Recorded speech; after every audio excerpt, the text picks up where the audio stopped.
Hello friends, मी बनवते पोह्यापासून झटपट poha role. मी 2 वाटी पोहे स्वच्छ 2 पाण्याने धुवून घेतले।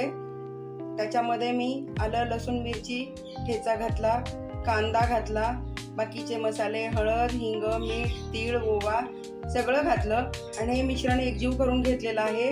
आता मी याचे पोह्याचे रोल बनवून तळून घेणार। आता मी पोह्याचे रोल करून घेतलेले आहेत, ते आपण सोडून घेऊया।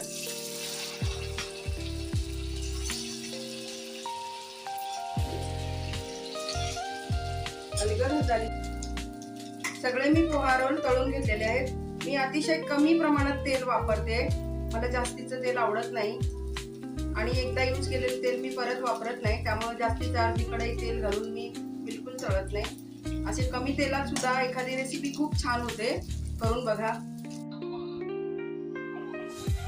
तयार झालेत आपले पोहा कटलेट किंवा पोहा रोल बोलू शकता।